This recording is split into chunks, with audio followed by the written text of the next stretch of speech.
Assalamualaikum warahmatullahi wabarakatuh. Bismillahirrahmanirrahim. Para mahasiswa dan mahasiswi sekalian yang Bapak banggakan, mahasiswa yang juara ya. Dan mudah-mudahan kampus kita STEMIK Amik Bandung termasuk kampus STEMIK Amik Bandung juara, Jabar juara. Nah, marilah kita dalam pertemuan keempat ini akan membahas topik dari mata kuliah Pancasila dan Kewarganegaraan yang membahas seputar 3 poin utama ya. Yaitu pertama adalah penerapan Pancasila sebagai landasan ideal, kemudian yang kedua Pancasila sebagai landasan hukum, yang ketiga adalah Pancasila sebagai landasan HAM atau hak asasi manusia. Bagaimana Pancasila sebagai landasan ideal, landasan hukum, dan landasan HAM? Marilah kita mencoba untuk mengkaji dan membahasnya satu persatu. Pancasila sebagai landasan ideal memiliki arti bahwa Pancasila dipergunakan sebagai pandangan hidup oleh seluruh warga Indonesia. Tidak saja cukup jika Pancasila hanya dilihat sebagai satu gagasan saja. Nilai-nilai yang terkandung di dalam Pancasila harus diwujudkan dalam kehidupan sehari-hari. Kita bisa menemukan nilai-nilai Pancasila berkaitan dengan peraturan atau hukum yang harus ditaati dalam kehidupan bernegara. Dengan menjalankan nilai-nilai tersebut, maka kita mewujudkan definisi Pancasila sebagai landasan ideal. Seperti yang disebutkan sebelumnya, perwujudan nilai-nilai Pancasila harus dilakukan oleh setiap warga negara Indonesia. Ada banyak tindakan konkret yang dapat dilaksanakan dalam kehidupan kita. Apa saja contoh-contoh penerapan Pancasila sebagai landasan ideal dalam kehidupan sehari-hari? Nah, contoh penerapan Pancasila sebagai landasan ideal, Pancasila mengatur 5 nilai dasar dalam kehidupan bernegara di Indonesia ya. Yaitu nilai ketuhanan, kemanusiaan, persatuan, kerakyatan, dan keadilan. Kelima nilai ini tidak boleh berubah dan tidak berubah dan menjadi bagian tetap dari kehidupan kita yang harus diimplementasikan. Penjabaran kelima nilai dasar ini dapat ditemukan di dalam Undang-Undang Dasar 1945 dan peraturan perundang-undangan lainnya. Berikut contoh nilai ini dapat ditemukan di dalam nilai pertama yang berbunyi ketuhanan yang Maha Esa. Hal ini diatur dalam Undang-Undang Dasar 1945 pasal 29 yang menyatakan bahwa negara Indonesia adalah negara yang berdasarkan atas ketuhanan yang Maha Esa. Dan pasal 28E dinyatakan bahwa setiap warga negara bebas dijamin kemerdekaannya untuk memeluk agama dan menjalankan ibadah. Kemudian contoh penerapan Pancasila sebagai landasan ideal ini adalah dengan menghormati pemeluk agama lain yang sedang beribadah, merupakan sikap toleransi antar umat beragama. Tidak boleh ada kata-kata kafir. Sekarang kata-kata kafir itu lebih sarkasme ya, dan menunjukkan adanya diskriminasi, menunjukkan ketidaktoleransian antar agama yang berbeda, padahal kita satu nasib, satu rumah, satu bangsa, yaitu bangsa Indonesia. Nah, menghormati dapat diwujudkannya dalam berbagai hal, seperti tidak memaksakan agama tertentu kepada orang lain, menjaga keamanan, tidak mengganggu kegiatan-kegiatan peribadahan agama yang lain. Bahkan kalau bisa, kita bisa membantu apabila satu pemeluk agama sedang beribadah, kita membantu untuk menjaganya supaya tidak diserang oleh atau tidak ada gangguan. Itu di situ saling membantu menolong dalam hal keamanannya ya. Dalam artian seperti itu. Karena dilihat dari satu benang merah yang sama, kita sama-sama bangsa Indonesia. Kemudian ada nilai yang lain di dalam Pancasila ini, ada nilai kemanusiaan. Ini terdapat di dalam Undang-Undang Dasar 45 pasal 14 tentang kemanusiaan yang adil dan beradab. Dinyatakan bahwa Presiden memberikan pengampunan sanksi amnesti dengan didasari pertimbangan dari Mahkamah Agung atau Dewan Perwakilan Rakyat DPR. Aturan mengenai nilai ini juga dapat ditemukan pada beberapa bagian di pasal 28. Selanjutnya bagaimana Pancasila ini sebagai landasan hukum yang ada di Indonesia. Ini dapat kita lihat ya dalam sebuah penjelasan bahwa hukum yang ditegakkan di negara Republik Indonesia ini itu berlandasan kepada nilai-nilai dari Pancasila. Nah, nilai hukum atau Pancasila sebagai sumber hukum disebut dengan sumber yuridis ya. Sumber yuridis Pancasila sebagai dasar negara. Secara yuridis ketatanegaraan. Pancasila itu merupakan dasar negara Republik Indonesia sebagaimana terdapat pada pembukaan Undang-Undang Dasar Negara Republik Indonesia tahun 1945 yang kelahirannya ditempa dalam proses kebangsaan Indonesia. Nah, melalui Undang-Undang Dasar Negara Republik Indonesia tahun 1945 itu ada sebagai payung hukum. Pancasila perlu diaktualisasikan agar dalam praktek berdemokrasinya tidak kehilangan arah dan dapat meredam konflik yang tidak produktif. Di sini hukum berlaku. Pancasila sebagai norma hukum itu harus diberlakukan. Penegahan Pancasila sebagai dasar negara terdapat pada pembukaan. Juga dibuat dalam ketetapan MPR nomor 18/MPR/1998 tentang pencabutan ketetapan MPR nomor 2/MPR/1978 tentang pedoman penghayatan dan pengamalan Pancasila. Ini diantara contoh nilai yuridis atau landasan hukum dari Pancasila. Nah, kemudian Pancasila meskipun demikian ketetapan MPR tersebut ini sudah masuk dalam kategori ketetapan MPR yang tidak perlu dilakukan tindakan hukum lebih lanjut sih.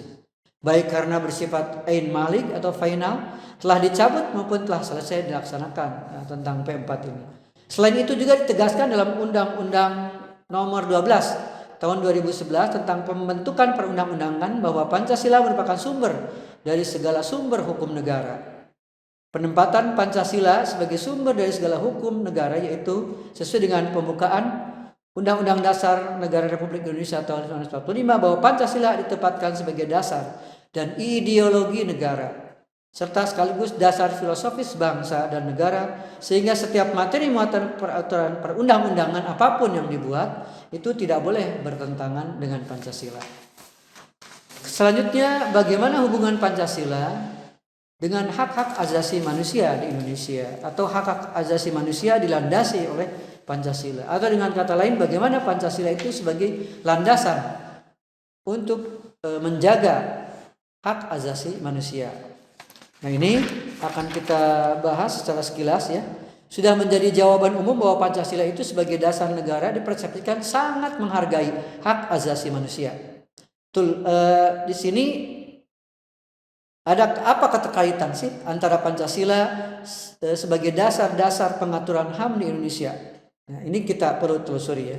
Pancasila itu secara umum difahami mengandung arti 5 dasar. Kelima dasar ini adalah jiwa dari seluruh rakyat Indonesia yang memberi kekuatan hidup kepada bangsa serta membimbingnya dalam mengejar kehidupan lahir batin yang makin baik dalam masyarakat Indonesia yang adil dan makmur. Pengakuan eksistensi Pancasila ini bersifat imperatif atau memaksa. Artinya siapa saja yang berada di wilayah NKRI harus menghormati Pancasila sebagai pandangan hidup bangsa Indonesia. Pancasila juga merupakan sumber kejiwaan masyarakat dan negara Republik Indonesia. Akan tapi Pancasila di sini adalah Pancasila yang murni, yang asli, yang konsekuen, yang menggambarkan budaya, nilai-nilai yang ada di masyarakat Indonesia asli. Jadi bukan Pancasila yang disalah persepsikan dengan faham-faham yang lain. Pancasila yang ditafsirkan dengan tafsiran-tafsiran yang lain. Akan tapi adalah Pancasila. Satu Pancasila yaitu Pancasila yang berakar dari nilai-nilai sosial, budaya, kultur bangsa Indonesia. Di sisi lain, hak asasi manusia juga itu melekat pada diri setiap manusia sejak awal dilahirkan. Yang berlaku seumur hidup tidak dapat diganggu-gugat oleh siapapun. Hak asasi manusia dalam Pancasila sesungguhnya telah dirumuskan di dalam pembukaan Undang-Undang Dasar 1945, kemudian dirinci di dalam batang tubuhnya yang merupakan hukum dasar, hukum yang konstitusional dan fundamental bagi negara Republik Indonesia. Perumusan alinea pertama pembukaan UUD 45 membuktikan adanya pengakuan hak asasi manusia ini secara universal. Ditegaskan di awal pembukaan Undang-Undang Dasar itu tentang hak kemerdekaan yang dimiliki oleh segala bangsa di dunia ini. Oleh sebab itu penjajahan di atas dunia harus dihapuskan karena tidak sesuai dengan peri kemanusiaan dan peri keadilan. Tidak boleh ada penjajahan yang menjajah satu negara oleh negara yang merasa lebih kuat dalam bidang ekonomi, dalam bidang politik, dalam bidang kehidupan yang lainnya. Nah, dasar-dasar hak asasi manusia tertampung atau tertuang di dalam Undang-Undang Dasar 45 RI selanjutnya dapat ditemukan dalam sejumlah batang tubuh Undang-Undang Dasar 1945. Misalkan pasal 27 ayat 1. Segala warga negara bersamaan kedudukannya di dalam hukum dan pemerintahan dan wajib menjunjung hukum dan pemerintahan itu dengan tidak ada kecualinya.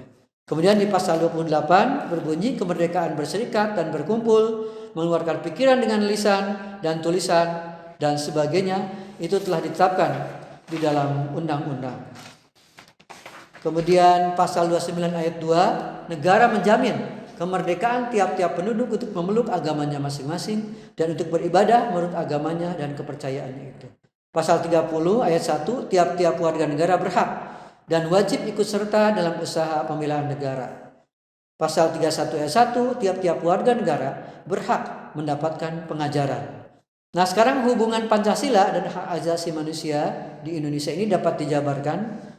Pertama, sila ketuhanan yang Maha Esa itu menjamin hak kemerdekaan untuk memeluk agama. Setiap manusia atau setiap warga negara Indonesia tidak boleh diancam untuk dipaksa untuk memeluk salah satu atau suatu agama yang ada di Indonesia. Tidak boleh, dilarang. Melaksanakan ibadah, menghormati perbedaan agama itu harus dilaksanakan oleh kita.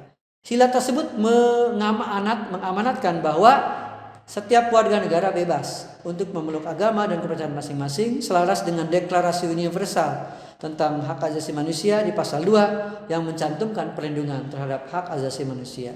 Kemudian yang kedua, sila kemanusiaan yang adil dan beradab menempatkan hak setiap warga negara pada kedudukan yang sama di dalam hukum, memiliki kewajiban dan hak-hak yang sama untuk mendapatkan jaminan dan perlindungan undang-undang. Sila kedua mengamanatkan adanya persamaan derajat, persamaan hak dan persamaan kewajiban antara sesama manusia sebagaimana tercantum dalam pasal 7 Deklarasi Hak Asasi Manusia Perserikatan Bangsa-Bangsa yang melarang adanya diskriminasi. Sila persatuan Indonesia mengamanatkan adanya unsur pemersatu di antara warga negara Indonesia dengan semangat rela berkorban, menempatkan kepentingan bangsa dan negara di atas kepentingan pribadi ataupun golongan. Jadi kalaupun ada permasalahan, ada kepentingan, maka kepentingan negara dan bangsa itu harus terlebih didahulukan, ditonjolkan atau dilaksanakan sebelum kepentingan-kepentingan pribadi ataupun golongan. Ini sesuai dengan prinsip HAM pasal 1 bahwa semua orang dilahirkan merdeka dan mempunyai martabat serta hak-hak yang sama. Mereka dikaruniai akal dan hati nurani, hendaknya bergaul satu sama lain di dalam persaudaraan. Kemudian berkaitan dengan sila keempat, sila kerakyatan yang dipimpin oleh hikmah, kebijaksanaan dalam permusyawaratan atau perwakilan dicerminkan dalam kehidupan pemerintahan, bernegara, bermasyarakat yang demokratis. Sekali lagi, yang demokratis. Menghargai hak setiap warga negara untuk bermusyawarah mufakat yang dilakukan tanpa adanya tekanan atau paksaan ataupun intervensi yang membelenggu hak-hak partisipasi masyarakat. Kemudian yang kelima, sila keadilan sosial bagi seluruh rakyat Indonesia mengakui hak milik orang, perorangan dan dilindungi pemanfaatannya oleh negara serta memberi kesempatan sebesar-besarnya pada masyarakat. Asas keadilan dalam HAM tercermin dalam sila ini, di mana keadilan di sini ditunjukkan bagi kepentingan umum, tidak ada pembedaan, tidak ada diskriminasi antar individu. Nah, pemahaman HAM di Indonesia ini sebagai tatanan nilai, norma, sikap yang hidup di masyarakat berlangsung sudah cukup lama. Bagirmanan pada bukunya Perkembangan Pemikiran dan Pengaturan HAM di Indonesia membagi perkembangan HAM itu di Indonesia dalam 2 periode, yaitu periode sebelum kemerdekaan dan periode setelah kemerdekaan. Untuk lebih lanjut akan kita coba kupas di dalam diskusi ataupun tanya jawab pada kesempatan yang khusus ya. Apakah itu lewat chat ya, WA ataupun lewat nanti ada Zoom meeting ya, di dalam Zoom, ataupun di dalam Zoom itu sendiri ada pertanyaan-pertanyaan atau jawaban yang langsung bisa diinteraksikan ya, berinteraksi di dalam dunia maya ya.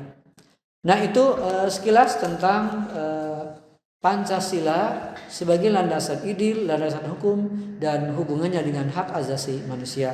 Semoga bermanfaat dan hendaklah kita menjadi Pancasilais yang sejati, merdeka. Wassalamualaikum warahmatullahi wabarakatuh.